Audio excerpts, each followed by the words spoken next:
So, what a wonderful day once again, everyone. Magandang araw, good afternoon, or good evening, wherever you're joining us from. So, thank you for being here and for really choosing us to spend this time with us. I know that in a world that keeps demanding more speed, more output, and more attention, showing up already says a lot. It says something about your commitment to excellence. So once again, I'm Ray. Thank you so much, Mon, for introducing me. Thank you for being so kind, generous in terms of introducing me. So today's conversation is really more about quality, but not in the way we usually talk about it. So over the past few years, something interesting has been happening, as you would know, right? A lot of the organizations are doing all the right things on paper. You have your processes that are being documented, the metrics are being tracked, dashboards look impressive. Yet a lot of the leaders in the globe, they still feel that something is missing. And that something that I'm talking about is what this webinar is really about. The environment where we operate today is really faster. It's more complex and it's far more human than before. Technology is accelerating decisions, data is everywhere, and people, when I say people, I'm talking about employees, I'm talking about the customers, I'm talking about the communities. So people are asking deeper questions now, questions about meaning, questions about trust, questions about purpose. So quality as we've known it, it is being stretched. So in this webinar, we'll explore three things together. And I hope I can cover like everything like in an hour, but as much as possible, I want to accelerate my session so that you can get as much as you can from the session so that you can apply it in your own organization or even in your personal life. Or if you're a quality practitioner, this is something that you can definitely start looking at or explore, start reflecting on how you can apply it in your own respective departments or processes. So three things that I'll discuss. First one is why many traditional quality models are struggling to keep up with today's reality. So I'll definitely explain that in detail. Um, what next gen quality looks like when people, data, and purpose are designed together, and how you can start applying this kind of thinking in your own role, your team, in your organization. So I encourage you to participate as we go along. As mentioned by Mont earlier, you can always use the chat box in here. We also have the Q&A or the Q&A feature in there. You can also use that. So please feel free to share your insights or your takeaways as we move forward.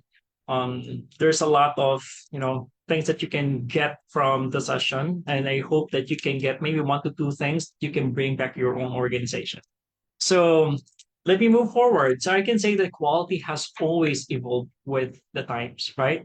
And the session is really about understanding where it's heading next and how we lead it with intention. So let's begin. So before we go any further, I like to pause for a moment. A very simple slide, no frameworks yet, just a simple question. What does quality mean to you today? So you can use the chat box in here. Not 5 years ago, not based on a standard or a textbook definition, but today, in the work that you do today, the decisions that you make, the pressures that you face, what does quality mean to you today? Like personally, what does it mean for you? So I want to give you a couple of seconds for you to think about it and share right here in the chat box. What does quality mean to you today? So for Clinton, equality means excellence. How about the others?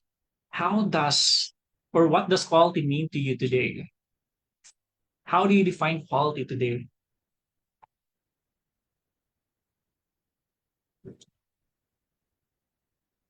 So let's give it a couple of seconds so that you can reflect and think about how do you define quality today? Based on how you're experiencing it, based on the pressures that you're facing now. So from Christina, quality is about giving what the customer expects from us in terms of services, valuable, satisfactory. Quality for me is when I'm able to create value to the customer. Quality is a standard. Thank you, CJ. Quality in the context of quality in the context of satisfying customers. Quality is consistently meeting or exceeding expectations. Quality is anything aesthetic, physically and appealing in perception. customer satisfaction, value, compliance, standard, quality, a degree of reliability, value, and purpose.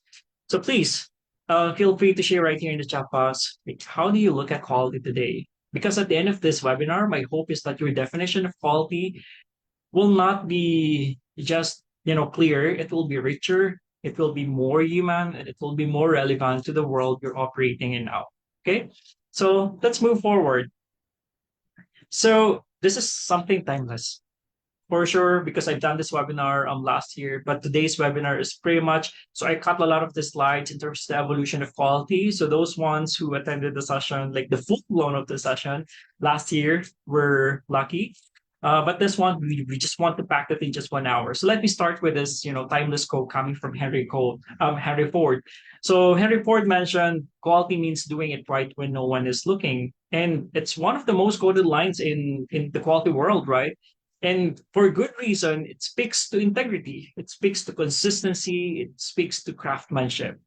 Those values definitely they still matter. They always will, right? But I'd like us to pause here for a moment because if you would think about it, right, this quote was born in a very specific context, which was an era of factories, right?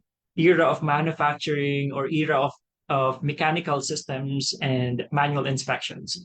And this was a time when doing it right often happened behind the closed doors. It's validated through the clipboards, validated by the supervisors, and you have a lot of the internal checks that you're doing.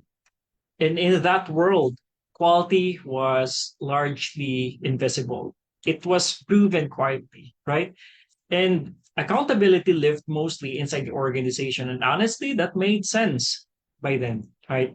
But a question we need to ask now is this: does this definition that you can see now of quality, does this still fully hold in a world where we're operating today, right? So that's the question. Is this still relevant today? So if you fast forward to today and ask a different question, what if someone is always looking, right? We live in a world where quality is no longer observed only by people, right? And we all know that, right? It's monitored by a lot of the systems we can see. It's interpreted by algorithms. It's evaluated in real time. A lot of the dashboards that you can now see, they can update as quickly as possible or as instantly as possible. Patterns are detected before problems surface. Signals are picked up long before customers complain. And it's not only internal anymore. Quality is being judged publicly. It's being judged continuously, and it's being judged globally as well. And who are these judge that I'm talking about? So these are your customers, and they're being judged by the platforms as well, by the data that we don't even realize we're generating. So yes, this challenges that original quote that I flashed earlier, because today someone is always looking, and that someone doesn't get tired, right? And it doesn't wait for monthly reports. And more importantly, it doesn't just tell us what happened. It tells us what's about to happen. And this is the environment of the next gen quality, right? This is a space where technology and humanity intersect. So I always call it as the harmonization of technology and humanity. So where your excellence is no longer about simply um, about doing things right, but about really designing smarter systems or systems that learn, that adapt, and responds to that responds with intention. And that shift changes everything.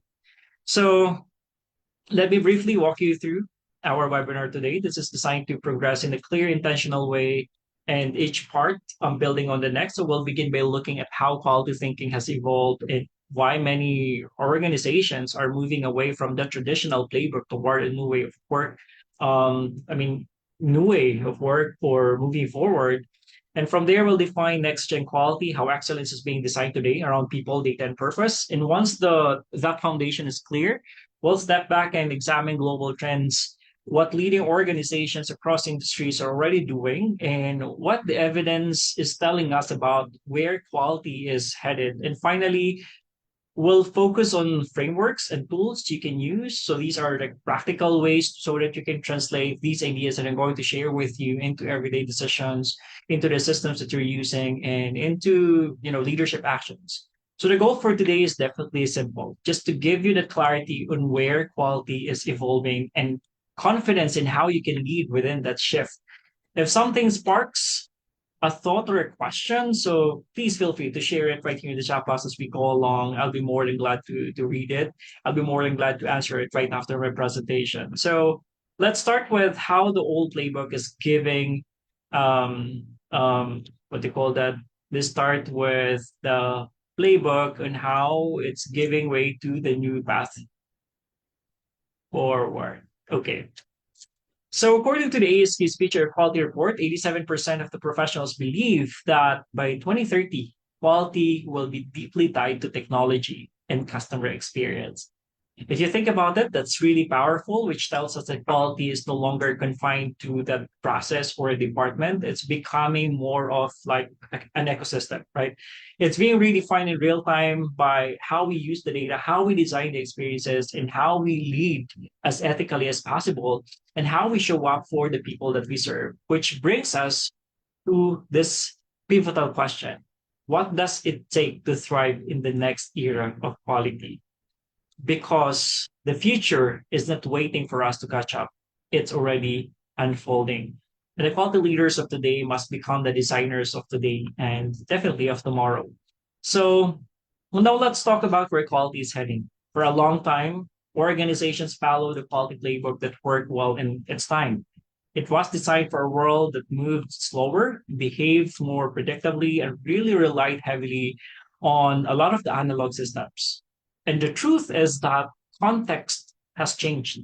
Today we operate in, I can say that hyper connected environment.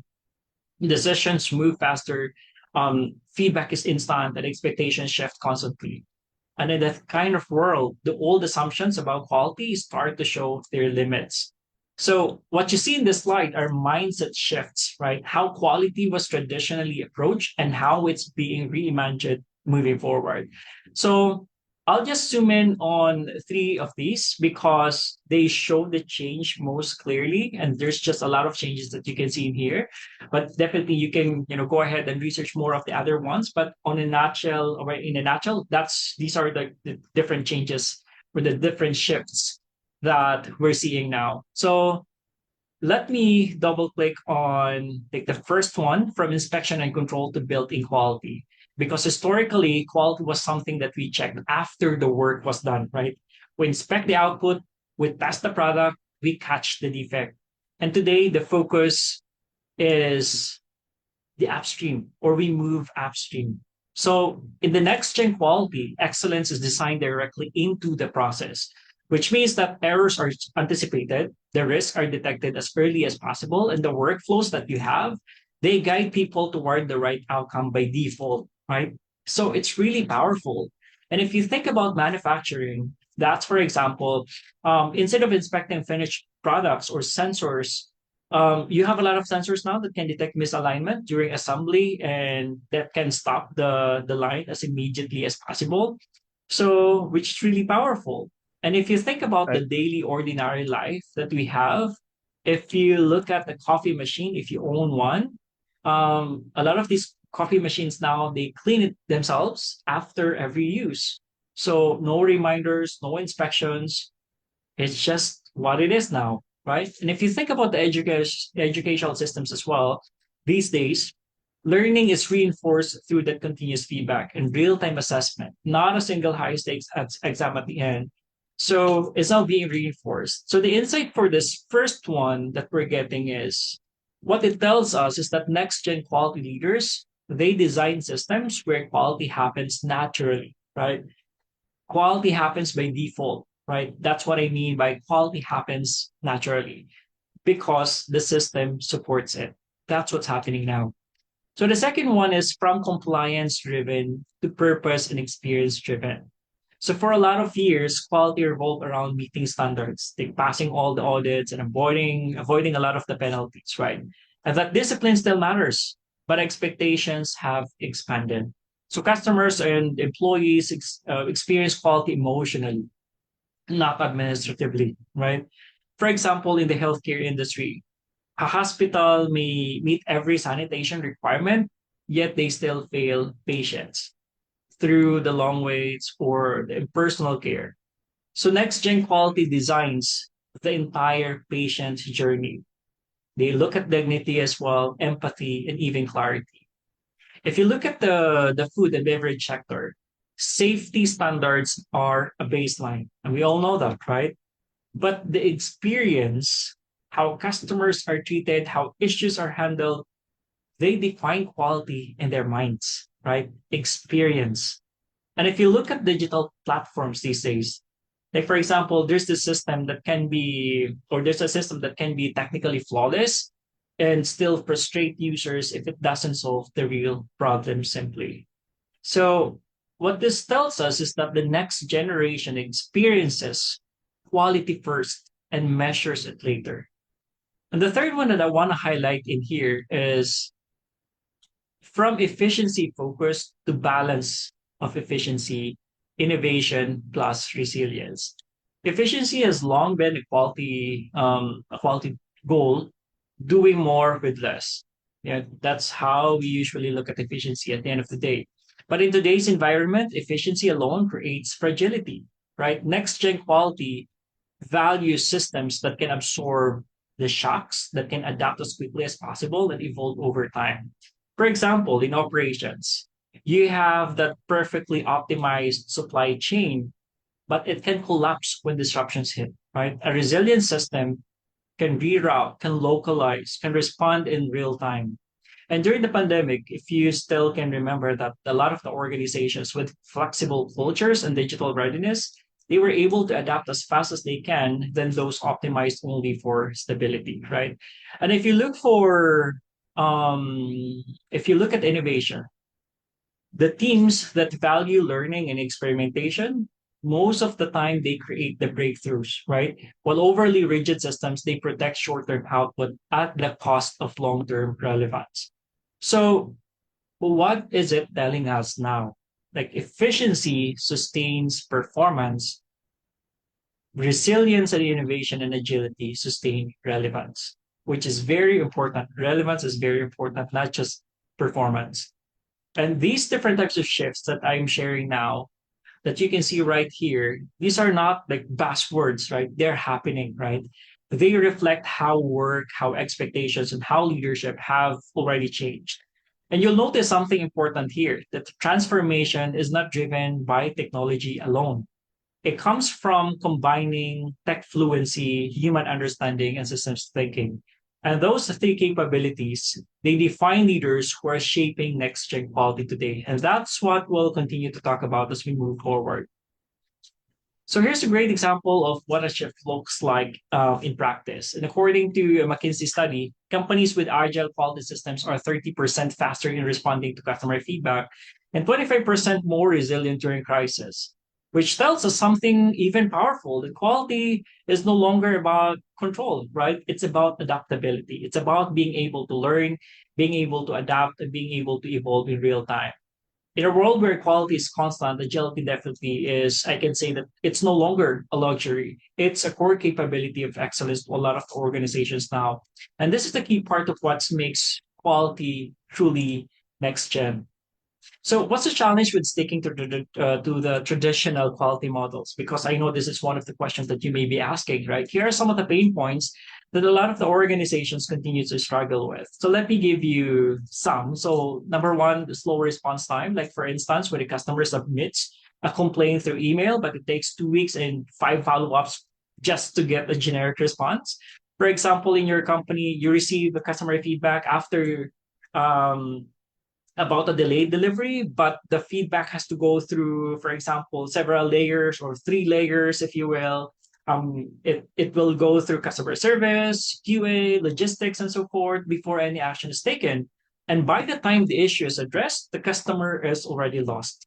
So what this tells us is that traditional systems often lack real-time visibility and empowerment at the front lines, right? Second one, siloed thinking. Like when departments only care about their own KPIs, even if it hurts the customer experience. For example, your marketing team promotes a 3-day delivery promise, but operations team is not aware of it, and the warehouse is understaffed. So what's the result? definitely broken promises, poor ratings coming from your customers, and there's a lot of blame internally that will happen. So what this tells us is that without the cross functional alignment, quality can break down. The third one is over focus on defects instead of experience. As I mentioned with you earlier, that experience is very important, right? Like for example, when a hotel room is technically clean and complete, but no one smiles, the guest feels invisible and no one asks if they slept well. Like a hotel checks every item on their housekeeping list, but doesn't check on how the guest actually feels during their stay, right? If you think about it, there's something weird. They're not focusing on experience at all. So what it's telling us is that, meeting the specifications is not enough. Experience is now the real differentiator.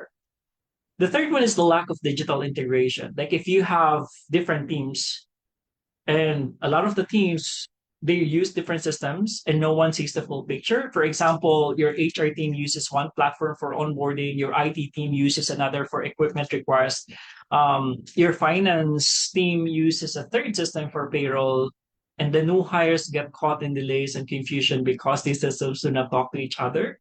So what it's telling us is that disconnected tools would mean disconnected experiences. As I mentioned with you, it's not only about the customer experience that we're talking about. Employee experiences really matters as well. Linear, non-systemic thinking, like when fixing one problem, causing two more down the line because no one looked at the whole process. For example, in the contact center, they reduce the average handling time or AHT, which is one of their metrics, to meet that specific performance target or goal. But as a result, customers feel rushed and start calling back, which means that it doubles the call volume. That's insane, right? Isn't it? What this tells us is that without that systemic thinking or systems thinking, improvement in one area can create new problems elsewhere. Next one is one size fits all standards in a dynamic world. And I believe this is another thing that you can relate to, like when an innovation idea is rejected because it's not in the manual, right? Even if it would improve the process, like for example, your team wants to customize your workflow to serve a unique client need, but quality policy is rigid and doesn't allow any deviation, even if it's safe and more effective, right? So what it's telling us is the standards should guide, not restrict innovation in a complex, fast-changing environment like the environment that we now have. So these are the very reasons why even organizations with the best intentions fail to innovate, why some companies lose relevance even though they were once market leaders. We're now operating in a world that demands speed, that demanded empathy and innovation. And traditional quality systems were simply not designed for this kind of complexity that we're experiencing now. And if we need a case study of what happens when we don't evolve, let's talk about Kodak, right? For decades, Kodak was the gold standard when it comes to photography, right? They were the ones who practically invented the film-based camera experience. They even developed the first digital camera, but they shelved it. Why did they do that? Because it threatened their existing business model. And what's the irony? Kodak didn't fail because of poor quality. They failed because they held on too tightly to an old definition of quality. And that definition didn't include digital transformation, customer evolution, or agility, right?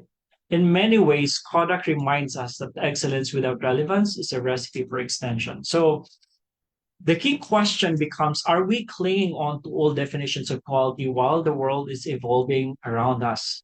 Because if we are, then we are risking becoming the Kodak of our industry. But the good news is we also have the power. We have the mindset to lead the transformation. So let's bring everything together. We've seen how quality has evolved, and now we arrive at this moment, next gen quality. So it's really more about reimagining of excellence for today's world. And I'm so passionate about this. That's why this is something that I'm really pushing for. like this topic. I've been, researching a lot of this topic and doing more, a lot like sharing of this topic, not just here in the Philippines, but in the quality community from around the globe. So reimagining quality or reimagining excellence for today's world, since you can see now that the complexity, the speed, the purpose, and people, they all matter. So what is next gen quality? What I know of at this point is that next gen quality is adaptive, it's data informed, and it's deeply human centered. It blends technology, innovation, and empathy, and it's really designed for performance and for sustainable value across ecosystems. So these are the five core dimensions from the foundation of this transformation, which I'll go through in detail. So you have the human-centric thinking, digital enablement, agility, innovation, sustainability, and purpose, cross-functional collaboration. By the way, this next gen quality webinar is a series. So this is the start of the 6 webinars that I'll be delivering. So I'll deliver each dimension or each pillar. So expect 5 more webinars that are coming soon, focusing on these different pillars or dimensions. So I'm calling them as 5 pillars of next gen quality. So please sign up when you get to see the posters that will be out soon. Okay, so before we move forward, this code captures the heart of this, webinar that we're talking about. Excellence is no longer about meeting standards; it's about creating meaningful value in a world that refuses to stand still. And I want you to think about that. So in the past, excellence meant checking boxes, as we know, right? But today, it means creating that impact, delivering that relevance, and really doing so while the ground beneath us keeps changing. And it's no longer enough for us to ask, are we compliant? We must now ask, are we creating value for our customers, our teams, our planet? It's very important, right? Our customers, our teams, our planet. So these are the 5 pillars of next gen quality, if I may call it, and each one represents a mindset shift. And which is a new capability we must cultivate as quality professionals and leaders and employees in our companies or as business owners or entrepreneurs. So when you look at them closely, they form an integrated system. They don't focus on one. The power really lies in their intersection. So let's take them one by one. So the first and foremost foundation or the pillar is the human-centric thinking.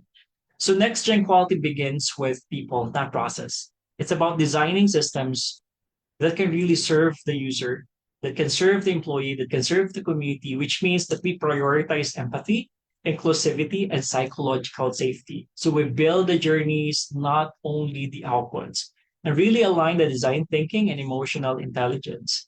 So let me give you an example in the government sector, like a specific office redesigns its queuing system based on feedback from senior citizens and persons with disabilities or PWDs. So instead of that first come first served model, they implement priority lanes, mobile appointments, and real time status updates. So making the service feel respectful and inclusive. And maybe you can ask, or you will ask, why this matters, right? Even if a process is efficient, if it's not empathetic or inclusive, it's not truly excellent. So the bottom line here is if quality does not work for people, it does not work at all. So that's the bottom line for our first pillar. So the second pillar is digital enablement. This is about moving from reactive to predictive, from manual quality control to intelligent real-time systems, which includes a lot of the things that we are talking about, like these days, like AI, machine learning. When you look at inspection analytics, AI and machine learning are embedded into it. We're talking about IoT and Quality 4.0, which are tools that can be used for tracking and tracing. You have the dashboards that empower decisions in seconds, not weeks, right? And for example, there is this global electronics company, and they use AI-powered visual inspection so that they can detect micro defects on circuit boards in real time, which means that this can reduce human error, and this can definitely speed up QC or quality control, and this can allow quality teams to really focus on analyzing the patterns instead of really checking a lot of these pieces. Why this matters is because digital tools allow us to predict and prevent, not only detect and correct. So the bottom line in here is this is not about replacing people at all. And I think I always want to highlight this, statement in a lot of the conferences where I've spoken, that this is not really about replacing people, right? It's about augmenting the power, the potential of the people with the tools that are fast, that are smart, and scalable. So the third pillar is agility and innovation. So as we know, traditional quality was built for stability, right? We keep on, saying that over and over again. But today, the winners are those who can adapt, right? Adaptability is definitely key these days. So who can adapt, who can learn, who can evolve as quickly as possible. So these are the winners of today, which means that learning um, from failure as quickly as possible. We embrace iteration. We encourage innovation in the products and also in the processes and policies, and even using a lot of the agile methods now, even in quality management. So please feel free to look into that agile method so that it will be as fast as we can, that we can, speed up the process. So let's look at local coffee shop. For example, they noticed that drop in foot traffic. So instead of sticking to the original plan, the coffee shop launches that mobile order and pickup service within 10 days based on customer suggestions. So they test that, they learn, and they iterate weekly as quickly as possible as well, improving the process through direct customer feedback. Why does that matter? It's because the ability to adapt as fast as we can is the new competitive advantage to a lot of the companies now. So the bottom line in here is we don't need perfection. We need progress at speed. That's why iteration is very important. Just what agile methods is very important these days.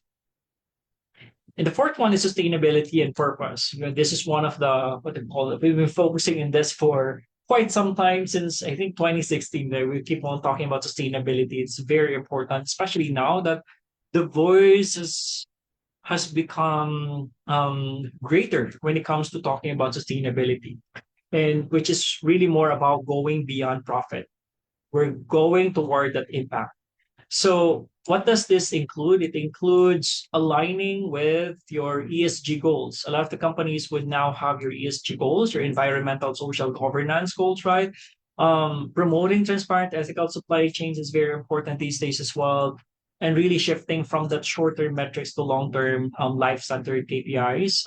One of the webinars that I conducted, I think that was in November or December. It's really more about how business excellence shifted from business excellence to sustainable excellence. So perhaps you can have a redo of that webinar later on, but that's a very good topic to talk about as well, because that is talking about a lot of the shifts as well. Let me give you an example for this one. Um, there's this packaging company. They switched to biodegradable materials, or materials. Not only that they did it not only to meet only the regulations, but they also did it. It's because it's aligned with their mission of environmental stewardship. And they also partner with a lot of the communities or local communities so that they can collect and repurpose waste, which enable them to create shared value beyond profit. And why does this matter to us? It's because purpose driven quality creates revenue, but more importantly, it creates trust and legacy. And the bottom line in here is that excellence is not excellence if it damages the planet or excludes people. And I think for me, it's very powerful. If we think about, excellence or quality from that lens. And the last one is the collaborative intelligence, because in today's world, quality is no longer siloed. It's always co-created, it's co-designed, right? And this pillar encourages us to have the cross-functional ownership of quality. Make sure that blending human judgment with AI powered insights and really foster communities of practice and shared leadership. And the bottom line in here is it's not about one person or one department. It's about that collective excellence powered by inclusion and openness. So let's pause here and reflect. Among these five pillars that you can see here, human-centric thinking, digital enablement, agility and innovation, sustainability, purpose, and collaborative intelligence, which ones do you see already thriving in your own organization? You can use the chat box in here. Which ones do you see already thriving in your own organization? If you look at these five pillars, maybe you're part of a team that really focuses on purpose, or maybe your organization um, is fully embracing digital tools, whatever it is, take a second to think about where your strengths already are at this point, because those strengths are your foundation for transformation. You can use the chat box in here. Let's give it a couple of seconds for you to think about sustainability and purpose. Which one, or it can be one or two or three, depends on you. Which ones do you see already thriving in your organization? If you look at the five pillars,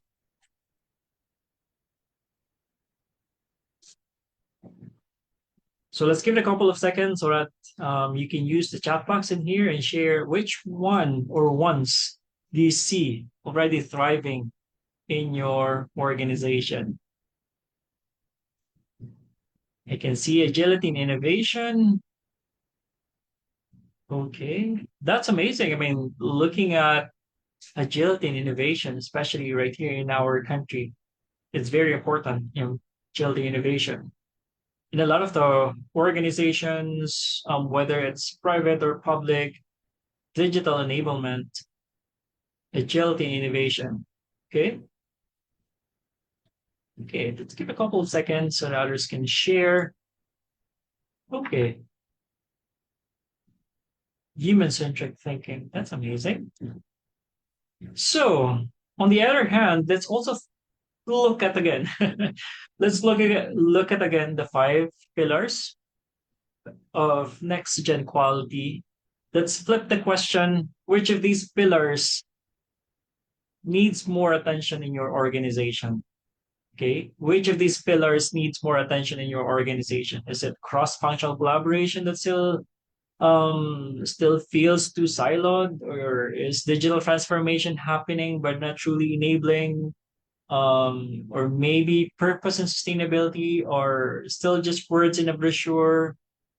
So which of these pillars that you can identify maybe as your gap so that you can build a roadmap for your quality evolution?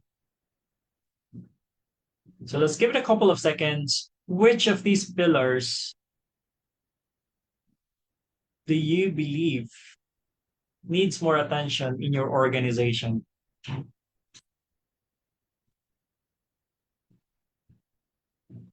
Ah, very nice. Okay, that's amazing because there's something that you can start working on. Okay, so please keep on using the chat box in here. Okay, let me move forward. We all know the COVID-19, right? The COVID-19 global health pandemic that was massive turning point for the world and for the world of quality as well. Let me share four critical insights from this era that reshaped how we think and work. The first one is digital transformation was accelerated. And you can see that a lot of the researches, a lot of the papers, and even according to McKinsey, like 77% of organizations fast track their digital adoption during those times, including, your cloud QMS, your AI quality inspection, and a lot of the remote audits that you did during those times. The second one is agility and resilience. They became essential, and we saw the limits of a lot of the rigid systems in the globe. That's why the agile principles, even in conservative industries, they help organizations to survive and pivot as quickly as possible and recover as quickly as possible as well. Human centricity is very important. We looked at the well-being of the people in the organization. We had a lot of the empathy, the trust making quality indicators as well. And even according to Deloitte, around 81% of the organization now consider employee experience in their quality metrics. And the last one is really more about sustainability, right? Purpose and sustainability. They became for customer stakeholders. They demanded responsible practices. The reason why quality is no longer neutral because it has to be ethical and accountable. So these were the insights um, that were not only responses to the crisis, but definitely these were like became like lessons um, for us to where we are now. So let's talk about what's shaping the next 5 to 10 years of quality. The first one is definitely AI and predictive quality. It's still for the past years we've been talking about AI, and still, it's still the talk of the town. AI predictive quality, so from detection to predictions, a lot of the systems that find patterns and solve problems before they happen, that's really more about that AI predictive quality. Second one is your XQ, right? Experience driven quality. We're not only designing for compliance at the end of the day, we're designing for connection, we're designing for emotions, we're designing for trust. The third one is agile quality management. We need, fast cycles, we need iteration. Lean learning is very important. So with test, we'll learn, we adapt, and again, over and over again. We do a lot of the iteration of that. So that's the annual quality management that we're talking about now. The fourth one is the sustainability ESG driven quality. I always believe that quality is a force for social good, and aligning it with the climate, the community, and ethical rules is very important these days. The fifth one is quality as a leadership strategy, and quality, as we know, it's not a department, right? It's a culture, and great leaders embed it everywhere. So to sum it up, these are no longer optional. These things that you can see right here on the screen, these are what high performing, future ready organizations are doing now. So let's move from ideas to impact. How are global organizations actually applying next gen quality? So let me share a few quick, powerful examples across different sectors, from manufacturing to tech to finance to sustainability. So these are some of the case studies that I can share with you at this point. So these are like 5 companies. Let's start with the first one, which is a classic name in quality, right? Toyota, as we know. As we all know, the Toyota revolutionized in manufacturing through TPS, or the Toyota Production System, through Kaizen, or continuous improvement, as we all know.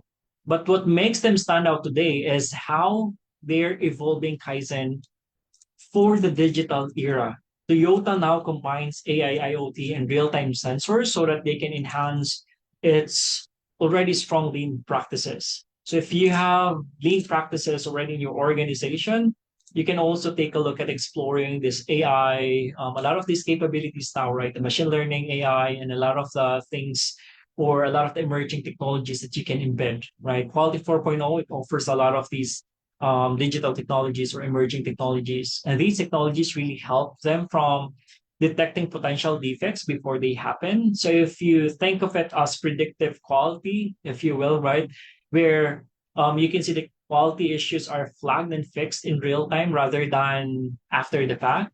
And in terms of the result of Toyota, by doing it, right, the result number one is 20% increase in first pass yield, which means fewer rework, and 30% in terms of the reduction on waste. So operational excellence, definitely operational efficiency. But it's not only the operational efficiency. If you think about it, it's a next gen approach to sustainability, to resilience, and to customer trust. So what are we learning coming from this case study, coming from Toyota? Like, when traditional excellence meets technology, we can actually get to the next level. We can achieve that next level performance. Next one is, let's go to the consumer goods from automotive, and we're talking about Unilever. They made sustainability a core business strategy, but beyond publishing a sustainability report, they did something more integrated. They embed the sustainability KPIs directly into their quality dashboards, which means that quality managers across different markets, they now track not only the defects and performance, but they also track things like ethical sourcing, environmental impact, and community well-being. And what's the result of doing that? Increased brand trust, higher employee engagement, and stronger alignment with ESG goals across global operations. And what are we learning from Unilever? We're learning that the next gen quality isn't only efficient, it's ethical. It's very important. It has to be ethical. And companies like Unilever, they prove that profit and purpose, they can really go hand in hand. Next one is okay. Oh, I looks like everyone's favorite is Netflix, right? Digital entertainment, and this company is a master of agile experimentation, which is a very cool thing. Something that you can also adapt in your own organization. What they do is they treat the content the way tech companies treat software. They constantly test, they learn, they iterate. Looks like an agile method as well. They continuously do it. Here's what they do. Every time you log in, you might see a slightly different trailer, right? Maybe a slightly different thumbnail or even a suggested order of titles. Why are they doing it? That's because Netflix is running A/B tests on UX or user experience. And that's across millions of viewers from around the globe. They run thousands of micro experiments so that they can improve engagement and personalization, not based on opinion, but on behavior of their viewers. And what's the result of that? Number one, definitely is higher viewer retention, faster innovation cycles, and definitely a reputation for anticipating user needs before users even articulate them. So, what are we learning from Netflix? That this agile quality at scale um, is really necessary. Experimentation is not risky at all, it is necessary.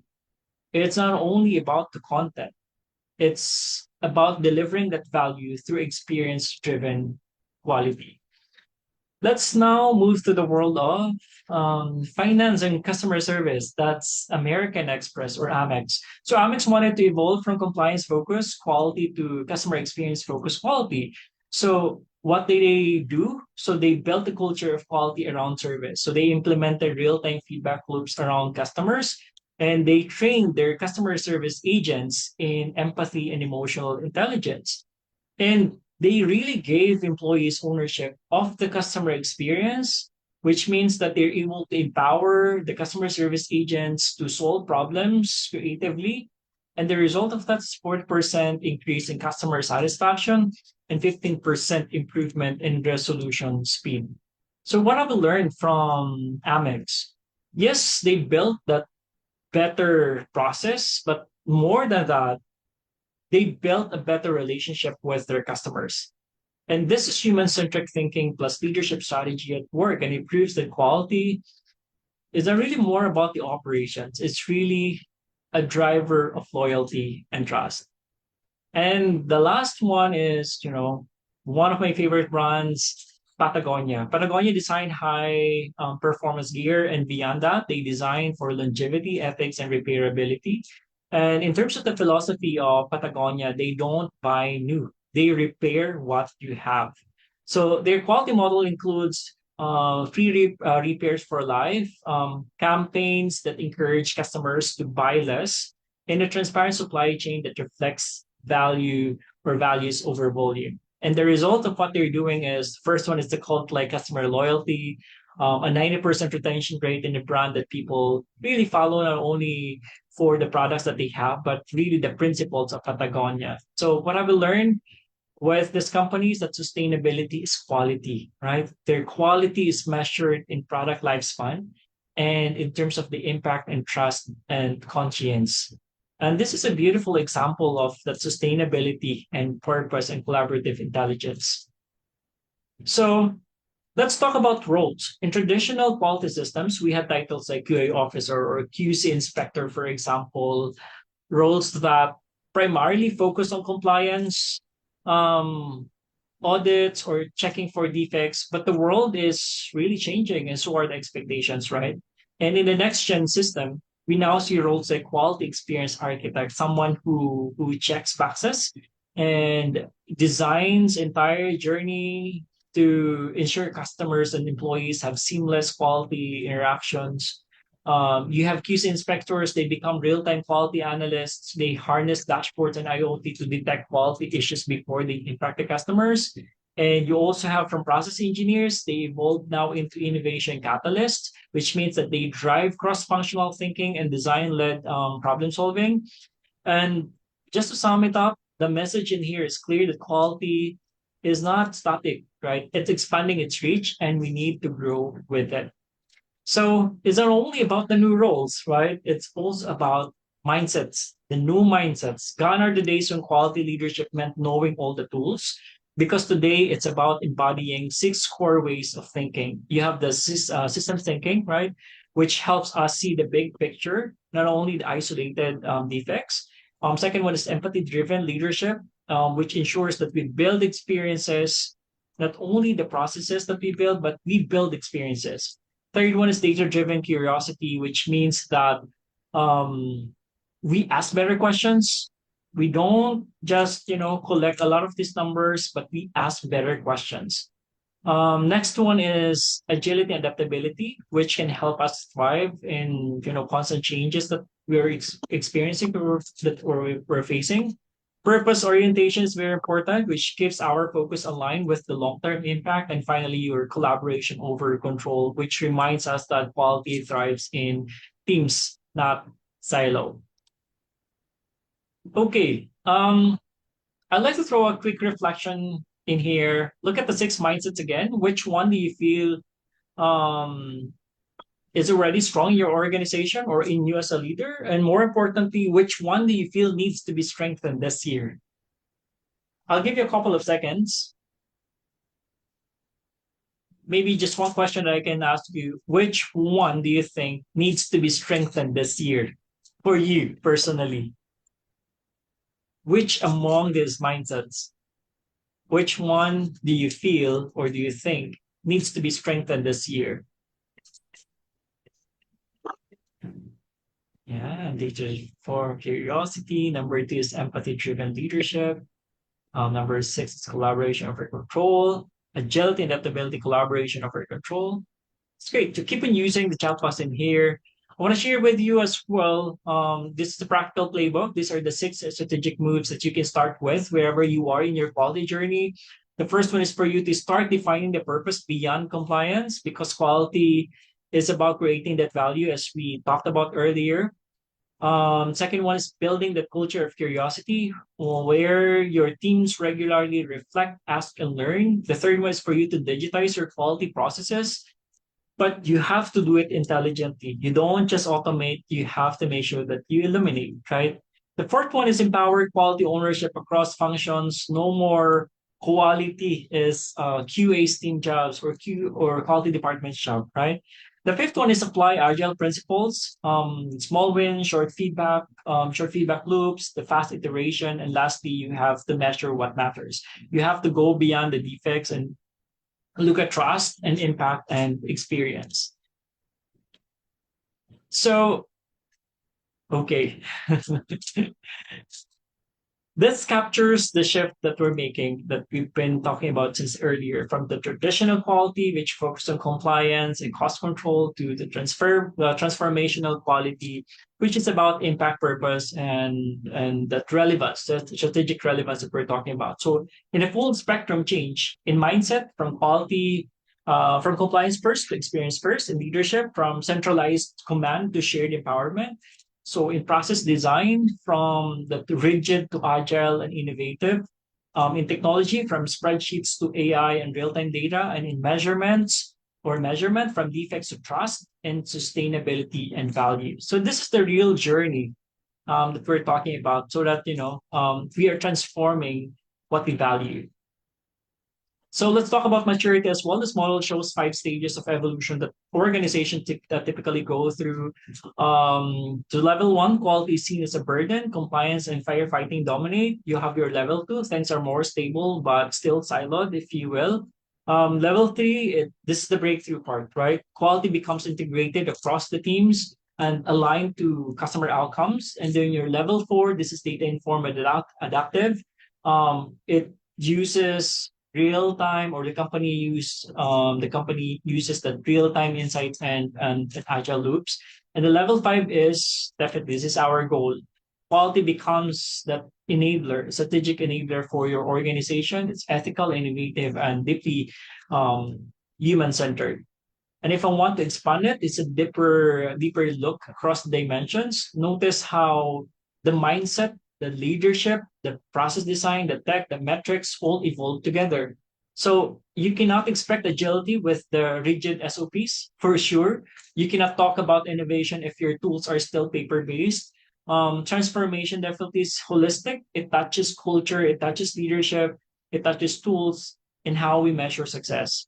So use this as maybe an internal tool that you have. If you want to do your self check for your companies, for your processes, then I'll give you a few minutes to think, maybe to check about this. So where are you now? And where do you aspire to be in terms of this maturity model? So let me skip that. And then I only have like a couple of slides. I know we only have like an hour. So okay, because this one's very important. How do we actually move forward? So here are the 8 actionable steps, and for me, these are the practical ones that you can take. Whether you are a startup company, a school, a university, a hospital, a company, or a global corporation, start with an honest assessment of where you are, then align around the shared purpose, educate and reskill your people. It's very important in terms of enabling our people, making sure that they're capable. Find the right digitization opportunities or digitalization opportunities. Do not automate the noise. You have to automate the inside. Um, I can definitely share this presentation to our team so that the our team can send it over to you. To those ones who are asking for the presentation, I'll definitely share it with our team, to Mon's team. So try cross-functional pilot, build a real-time feedback loops, and most importantly, celebrate wins or early wins. It's very important. Then scale what works, and transformation happens step by step, um, story by story. So transformation doesn't need to be massive. It needs to be meaningful and visible and repeatable. So one team improving collaboration, one process redesign with empathy, one metric that reflects impact, but um, not only the efficiency that we've been talking about. So for me, that's how next gen quality grows, not through one-time projects, but through everyday choices that evolves. So before we wrap it, I'd love to ask each, or maybe if you can share right here, maybe one word or phrase in terms of your biggest insight or commitment from today's session before I wrap up my presentation, before I turn it over to Mon. I'll give you a few seconds. What is your takeaway for our session for today? It can be one word, it can be a few words, it can be a phrase, it can be an insight, it can be a question, it can be a commitment. Although there's no time for us to answer any of the questions, but definitely just share the questions and I'll definitely answer it via email. Yeah, that's amazing. Definitions of quality. And I hope I was able to give you like, more insights in terms of what's happening now. Something that you can explore on, something that you can maybe integrate in your organization or in the things that you've been doing for um, the past couple of years. So let's remember this, that excellence is not a finish line, right? It's not a certification. It is not a trophy at all. It's a journey of learning. It's a journey of adapting. It's a journey of really improving every single day. And the most successful organizations and the most successful people in the world, they are not the ones who get that, perfect from day one. They're the ones who keep evolving with the times and straight through with their purpose. This is one of my personal mantras, and I hope you carry it with you. Fall in love with the process of continuously improving yourself every day. Excellence starts with you, not just the systems, the tools, or the technologies, but really the mindset. So that's why I'm calling my firm as Mind Grit. So when you enjoy the process of growing and evolving, excellence follows, and soon it becomes who you are, not just what you do. So if you found today's session valuable, I'd love to continue the conversation with you. You can connect with me on LinkedIn, on Facebook, Instagram, and YouTube. I post about quality transformation leadership and purpose-driven work regularly. And please, if you're on LinkedIn, please join the daily polls that I post in there. So it's very It's really nice. Something that you can reflect on like every day. I post every day. So let's keep building this global community of quality leaders who are ready for what's next. So thank you once again for spending your time with me today. And please um, be part of the what they call the Viper community.